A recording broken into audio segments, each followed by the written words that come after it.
So welcome everybody to CHCCCS019, session 2 of, excuse me, I hope everybody's well this week. This is a recording due to our public holiday today for Anzac Day. So let me begin by doing the acknowledgement of country.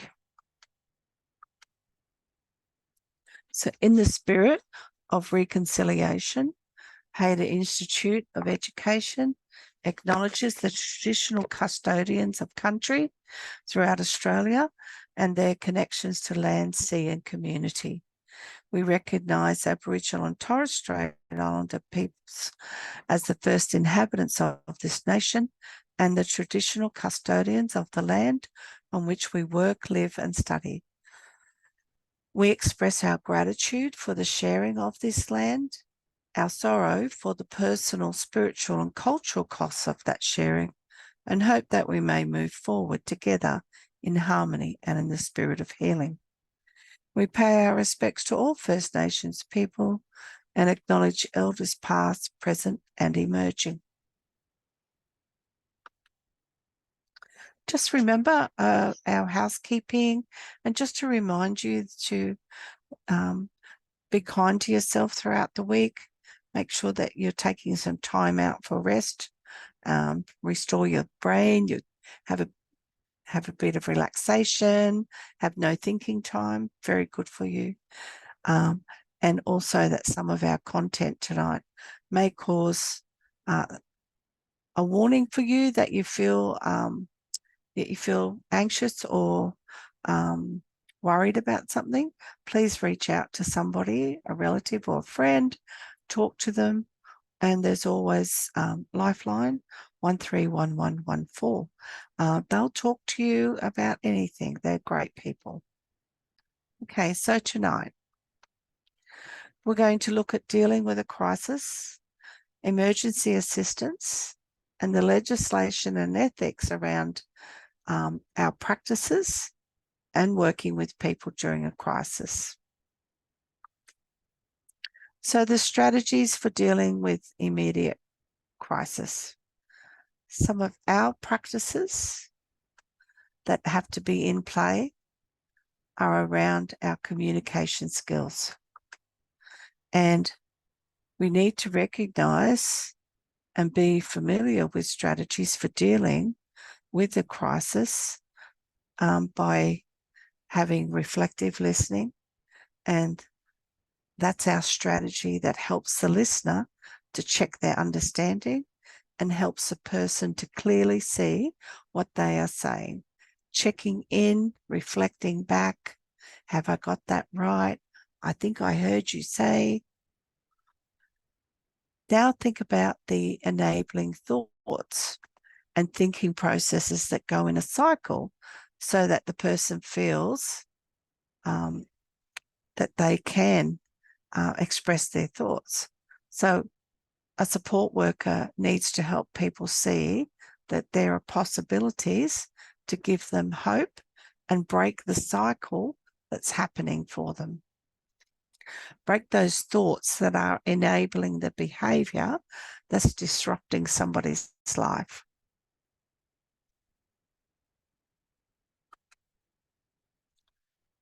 So I'd like you to think about some of the strategies that you use for supporting reflective listening, and some of the important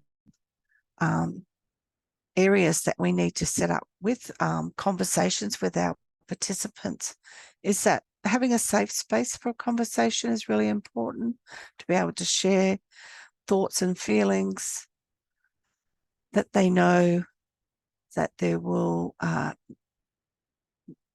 be confidentiality around that.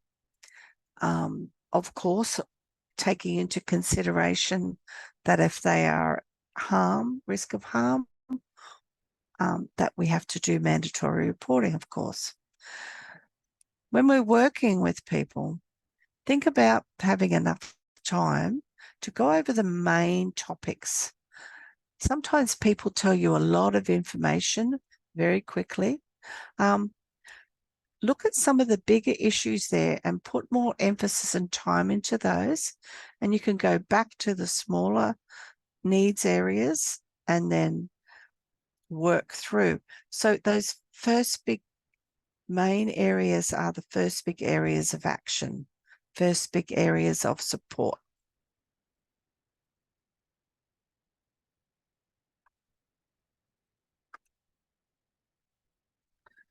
So that decision making and coping, many people have different types of crisis and backgrounds. So it's important that each one is individualized and helping somebody make those decisions to cope. It's important for us as workers in the field to follow organisational protocols, especially when we're working outside of our working environment. We could be working in the home, we could be doing visits in a centre, but think about that. And that's our policies are making sure that we have safety concerns for everybody. But there could be factors involved that might create problematic issues, and that could be around alcohol and other drugs. People can often have a lot of stress and fear and anxiety, and some of their behaviours from that can make them react differently. But when we use a collaborative approach for people and helping them make decisions, we're helping them take control and of the direction of where the support's going to come from. And that can also help lead the conversation that way as well. Sometimes we need to take quite a direct approach so that our participant understands what's going on, and we need to be very clear. And often when people are using substances to fill the gaps of need, and that becomes a behaviour that's disruptive, we need to be very direct about what this is doing in their life, talking to them about how has that made a difference? Is that aggravating the problem more? What have you gained from doing that? What would it look like if you didn't use these? Some of the things you could ask. So to reduce danger, especially in a crisis situation, we need a specialist intervention as well. But you may need to do steps to reduce the immediate danger in the area. And often if somebody's at risk themselves, but could have had a mental health episode, and don't forget that to getting that person's consent to take any action is important there for that following procedures. And be clear that what you have to do within your role for somebody who's in a crisis, and work with that problem to solve issues, especially if there are children involved for that person. How are you going to find immediate safety for those children whilst that person's getting some intervention and support? So think about these steps that are required, and you working cooperatively with someone means sharing that information all the way. So think about the ways of responding to a crisis. So part of those steps can be about defining what the problem is, you then giving support. Look at alternatives that you might be able to use, and making a plan for the future. Could be making a plan for safety, could making a plan for future support, could be making a plan for short and long-term goals. But in the stage of crisis management, recognizing what the crisis is to start with. So if a client has come in and they're in crisis telling you they have just been made homeless. Think about all the other factors that go with that. It mightn't be just about the homelessness. It could be also other things to do with crisis management for children, safety,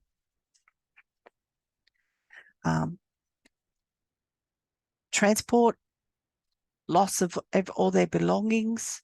All these things are another impact on that main crisis. What will your initial response be?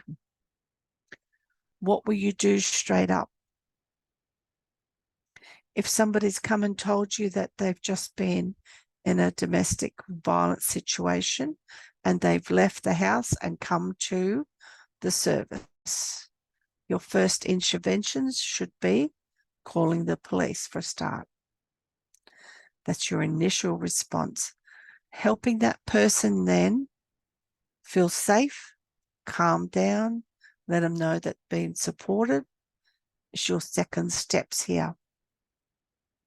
You have to be able to manage the situation that's going on. So that will take more of a holistic approach here. But first of all, making sure that that person feels safe in their environment with you, organising steps to get immediate support, and reassuring that person that there is help there and that you have policies and procedures to follow within your organisation. Once through the crisis, where to from here? What does pre-recovery look like? What does my new life now going to look like? Now I've been through this crisis. It's happened. What do things look like for me now? What can I plan? What can I put in place? And don't forget to remind people they need time to recover. They need time to understand what happened to them, put new things in place, especially if having to leave the home or losing work, relationship breakdown. All these take time, but you can ask for support along the way.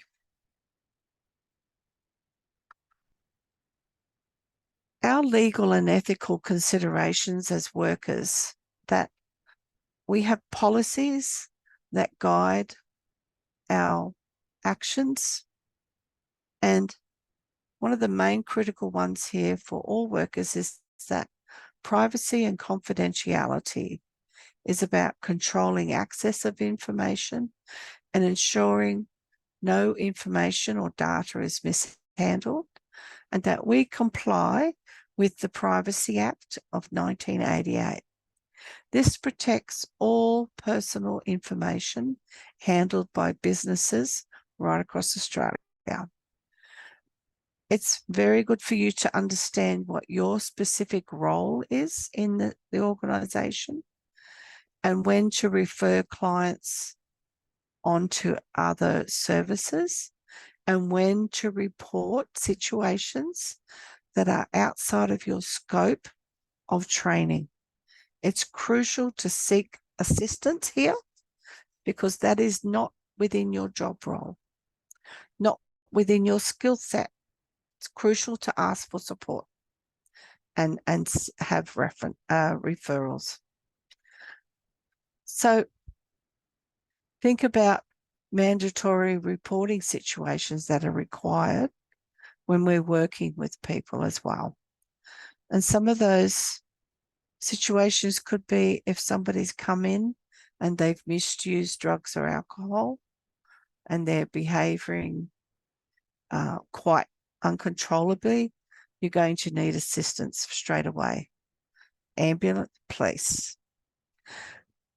If somebody's actually done misconduct towards somebody in our care, in our management within our working with participants, that's a reportable situation. Us as workers have to also report if we believe other colleagues are under the suspicion of misconduct with a client. And we especially about where the rights of a child or a client are being abused or they are being neglected. So that is not just to do with colleagues. This is around everybody, especially for children. If they have any suspicions at all, it's about reporting those.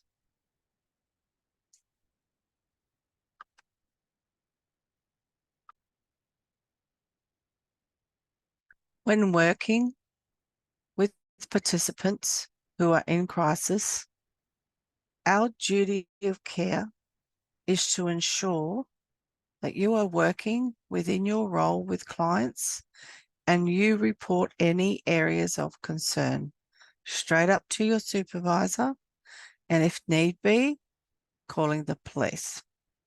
Contract, or if they're medically ill needing, that'll be an ambulance. It's our duty of care to look at our contracts, and there are another responsibilities for us and our responsibility to the client. It's about safe record keeping for our participants, how we access information on our participants and how we share information. We must always gain consent to share information, and we must always follow the statutory regulations on privacy and confidentiality and storing documents. So records management are about records that are retained and up to date as per organisational policies and procedures.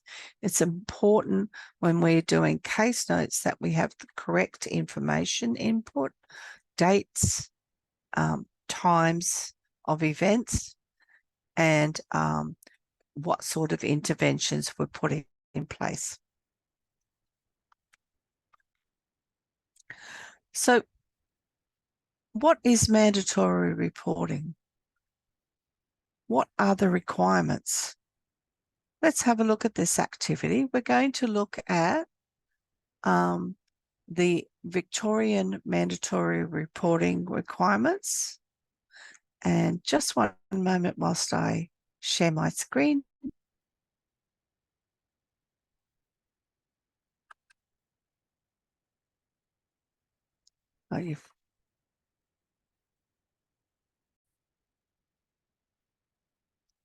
Here, we're going to look at the Victorian Government's Family Fairness and Housing website.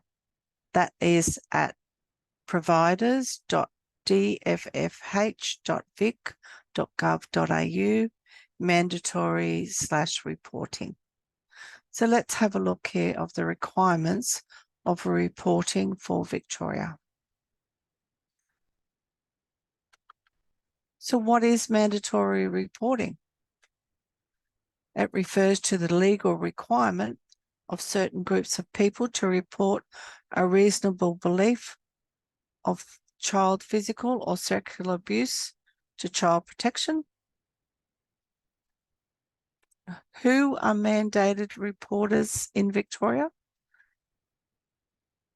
Registered medical practitioners, nurses, midwives, teachers, early childhood teachers, principals, counsellors, police officers, out-of-home care workers, early childcare workers, youth justice workers, registered psychologists, and peoples in ministry.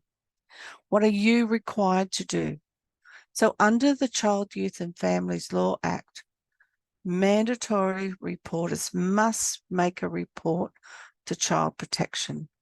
So in the course of you practicing or carrying out your duties, or if you found reasonable grounds that a child is needing protection, it is your duty of care to report this.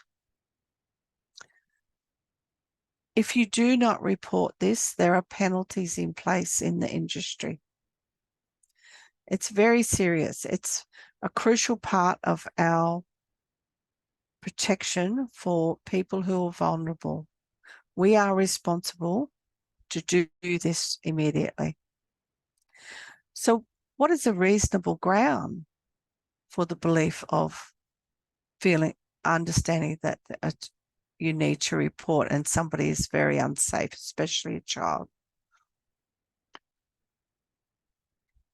You have to be aware that you've become aware of something, and any opinions relating to those matters, that warning that somebody is unsafe, for you to report. A child can be needing protection in many situations, and here you can see these issues here: emotional development, physical development. So you might see a child who looks as if they've not been fed well, and they're not hygienically clean. They're very withdrawn. You might see physical bruising on them. Then it's for you to have to report those situations. What will happen? They'll start a report, and they'll also come and take an investigation into that services. So to contact that child report, here's all the different links for the Victorian website.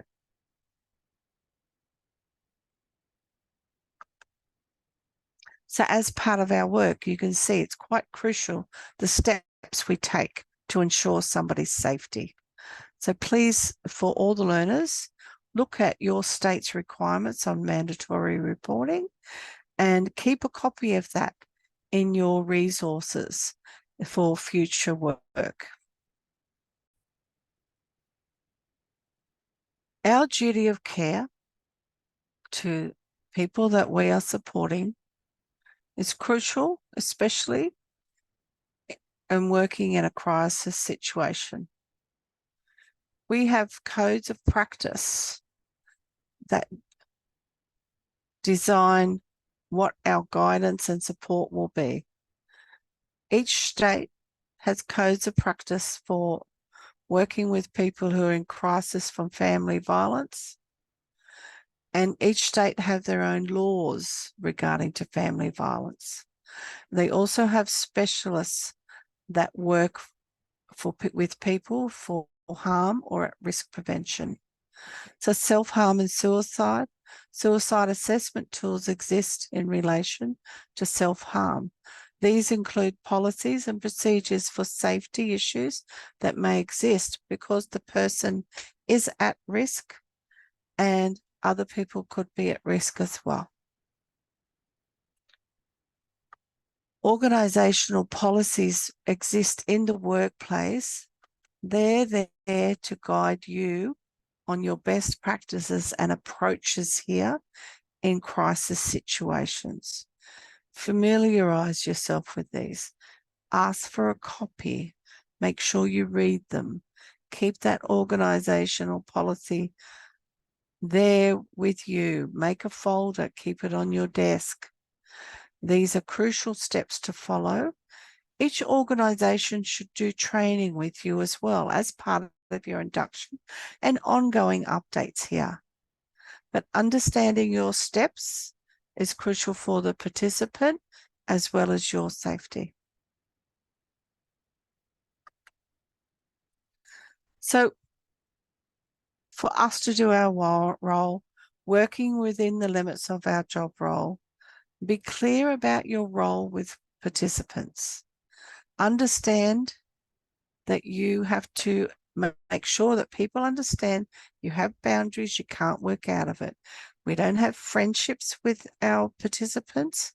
We are their support workers. We're their case managers. We support people to help them gain other support throughout the community, and helping our participants understand that there are barriers and boundaries around your role to keeps it best practice and keeps it professional. So that way you're working within a practice framework that is clearly defined on what you will and won't do and what your service provider expects you to be doing.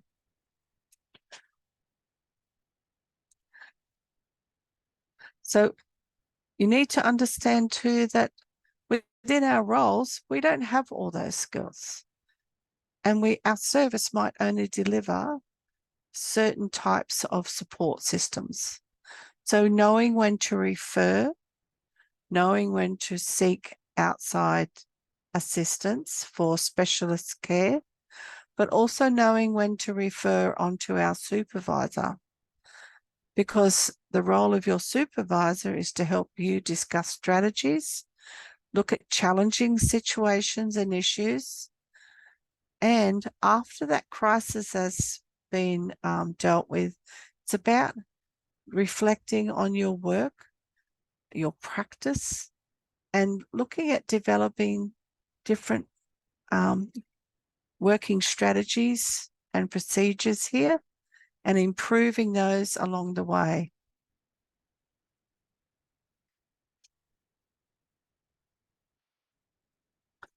So practice guides that you may be working with within the industry in the mental health field, community services. We could be looking at identifying family violence, and there is a practice guide on that assists professionals with recognising indicators of violence and the steps to take to support our participants. A preliminary assessment is done, and when we're working with people experiencing family violence, and they play a role in the initial risk assessment stage. And this is where we also include police, and especially if we have to then police lay charges, and court workers. So you can have an advocate go with you to court to support you in that role, as well as social workers in that role. After those initial steps have happened, a comprehensive assessment will now step into place. And this is guiding what's going to happen next to the people who have experienced the violence, their children if they have children, and seeking professional support. So think about your duty of care. What do you do when you suspect something that there's been violence or abuse? We know there's mandatory reporting, but who in your organisation do you go to straight away? We go to our supervisors immediately to tell them of the suspected abuse or that you've identified violence or abuse for one of your participants. That is our duty of care.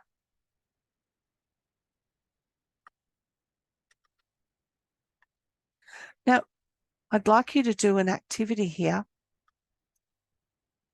as part of your homework. It'd be great to see you do this activity, because we want to understand what informed choices are. So what are they?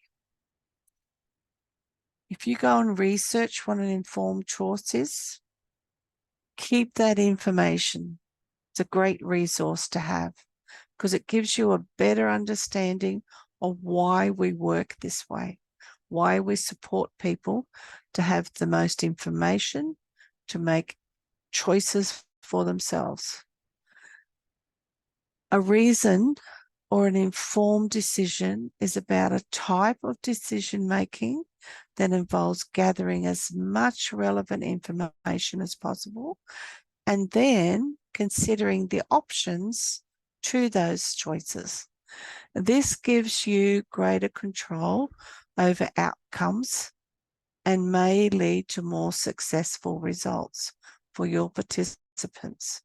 You're sharing this information. You're letting them know what could happen, the processes involved, What are the possibilities for further exploration for choices? If someone makes an informed decision, that's a choice. They have investigated the positive and negative implications of that decision together with you, considering any alternatives along the way. They may have been given appropriate information to weigh up on the range of alternatives, but then making a choice whether they're risky, because dignity of risk choice here, they have been given all the information. So then moving forward, they have a bigger picture. If they move forward and they're uninformed, they should be,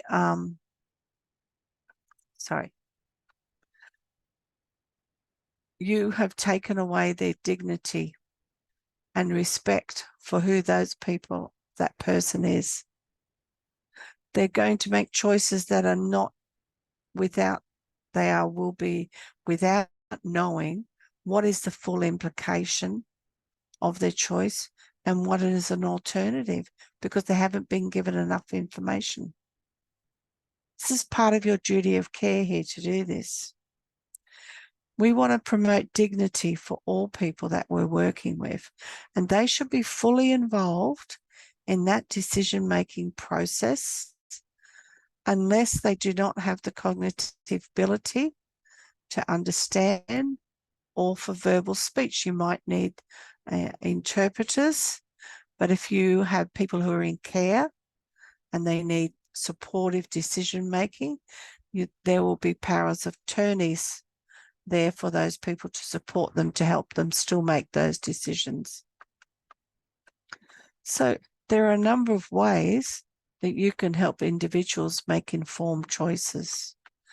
You can explain that information.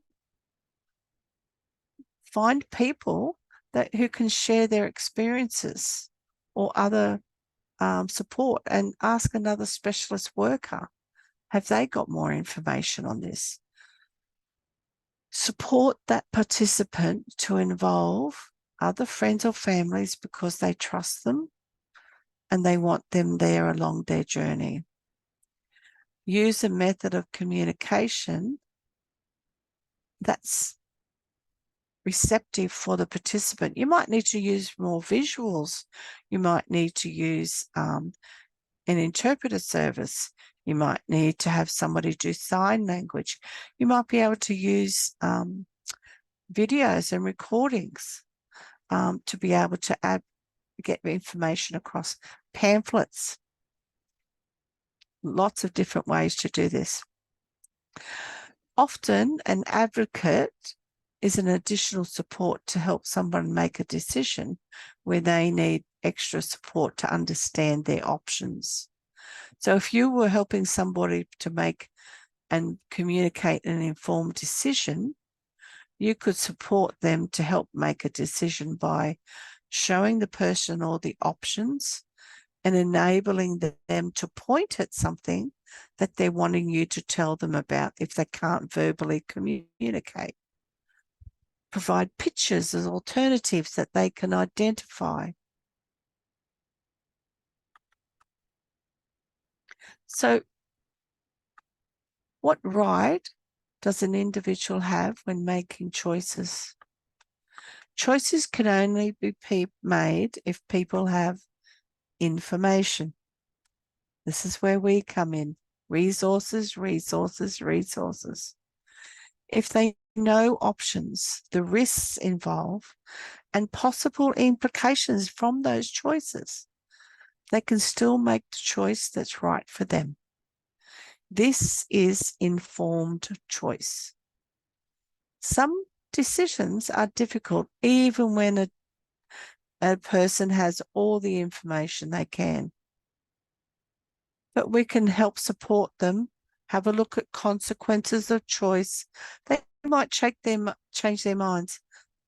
They might make mistakes. They take risks. but it's their choice.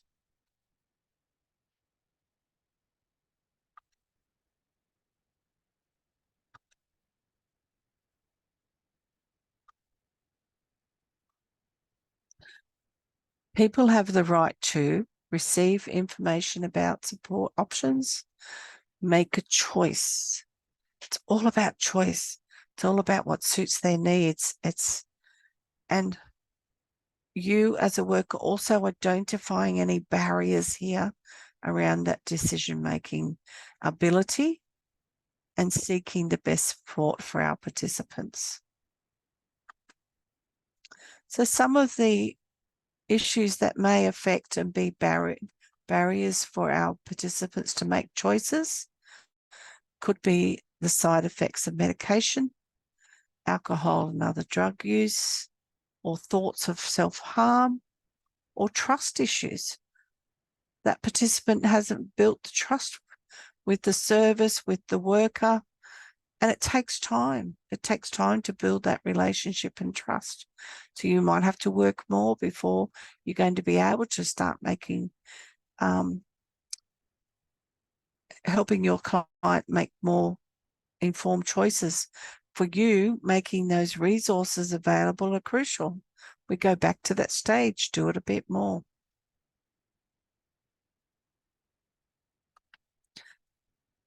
So when there's barriers, for you to understand what's happening, gain an insight to what's going on for that participant. Why are they feeling that way? What has happened for them? Is there a support worker, network, or professional service that can assist that participant to work through the issue? So if somebody was trying to make changes for themselves, but they were still suffering from grief and loss, that is about getting grief and loss counselling. And then we can go back to working on those processes on moving forward for their short-term and long-term goals. Barriers come in as blockages. That's our chance to step up and look at alternative ways to support that person to work through those issues. And then we can go back to the wellness recovery plan and go back on track again. We can help brainstorm solutions, and we can help people make plans and take actions. But it's about our resources and how we implement those plans in collaboration with our participants. From there, making referrals for our participants, making sure that we follow the protocols in place, privacy and confidentiality, consent, consulting the participant. Do they want that to happen? What is their choice? Make sure you give options here. It's not just one person for the referral. Have a few options there that somebody can make a choice about. Explain why you think that referral is necessary to support that person. You might say you might need to speak to a counsellor, a grief counsellor. I still don't understand why I need to go there when I'm talking to you. Explain what that process is. But always get consent to do referrals and having a holistic approach here in that you're defining areas that are boundaries and putting pressure on that participant and gaining them help to work through them is the best way to clear that pathway for them to move forward. Lots of referral options here, often starting with our GP, who may refer to a psychiatrist or a psychologist. But do you need that initial GP appointment to look at the overall need? And you might be able to put in a mental health plan and gain the government assisted appointments for financial support.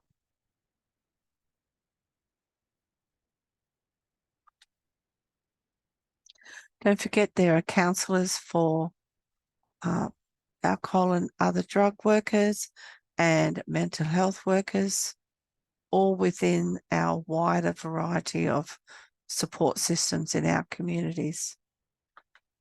It's also very important that you document each step of the way that you are working with a participant.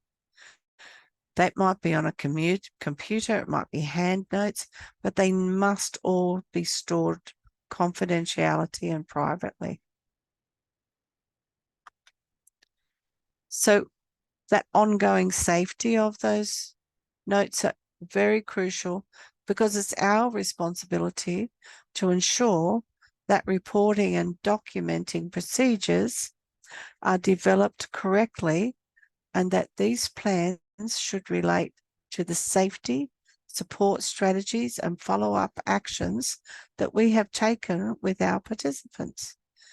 It's important to keep communication open with staff members to ensure that all our records are accurate, correct dates, times, actions taken, referrals, choices made by the participant. Make sure that is documented. So when writing plans and reports, it's very important to follow the communication guidelines from your workplace. These information should relate to facts from your work with the participant, and also include discussed conversations, areas of support needs, and anything that's mentioned above. You have to be accurate in what you're writing. You document it as soon after as you can after the session with your participant. Go over it and check that information from your notes that you've taken during the session and during that meeting with your participant. And make sure your note taking is very clear, precise. Often, sometimes dot point makes it nice and clear as well. But sometimes we need good structured sentences where we don't go off task on that. The participant stated, the participant has made a choice to do. Be very clear. Minimizing risk to yourself. It's important in our work that we also manage our emotional stresses and dealing with people in crisis. This is important to prevent burnout and re-traumatization of some of our past experiences. Some of our experiences that our participants are experiencing are very similar to some of ours in our personal lives. How do we protect ourselves from that? How do we manage our protective boundaries and barriers? How do we seek support for that? How we deal with our own stresses, and talking with your supervisor, making sure that you're reaching out support if you do have any kind of reactions to the situations you are working with clients in, and reporting any hazards in your work with people. So it could be the environment that you're actually working in that needs changes as well, because that is another risk, another level of risk.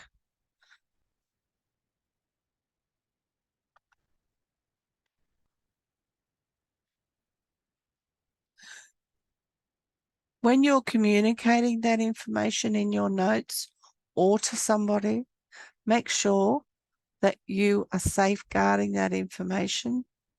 All your records are kept up to date. They're relevant to what is happening now. So if another staff member has to come in and work, they can see directly where you're up to, what has been effective supports that you've put in place, what actions have you taken, things that you might have to avoid saying or doing with a participant. These will have red flags on them. Often participants can't have you call their home phone, Or there might be a code word that you might have to say so they know where you're from. There's processes and everything, but it's crucial to have these documented. For you as a worker, the importance of debriefing is one of the most important things you can do for your own overall health and well-being. I can't stress enough the importance of you dealing with your feelings with somebody else. Talk about the event that's just taken place. Talk about the concerns that you felt that came out of that crisis. And working with a supervisor or a counsellor or a supervision specialist, they can help you debrief and make sense of a situation.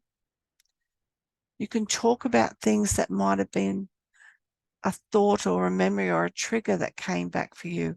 Why did that come up at that time? How did that make you react? Did that make you react in a certain way?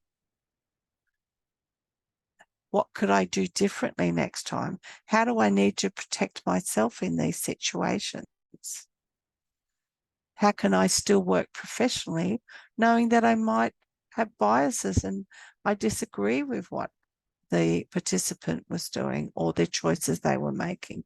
Why is that affecting me? How could I support somebody more effectively by moving those thoughts, feelings to the side, keeping my work role boundaries, keeping my safety to keep their safety? It's a huge job we have. And debriefing with a colleague or a supervisor straight after an event is very important, that we deal with things and we're not keeping them all internally and they build up, and you can often have burnout. You might start to think that this job doesn't suit you. The stresses you're taking home, you're not getting rid of them. They're still there, reverberating there for you hours after. This is crucial where we have that debriefing. So once again, come to the end of our session here. Please reach out and ask for any support for yourself personally. With your studies, you can access Calendly and make an appointment with a trainer at any time, right across the week. There are trainers available right across the week. You can reach out to your own trainer and email them and ask questions.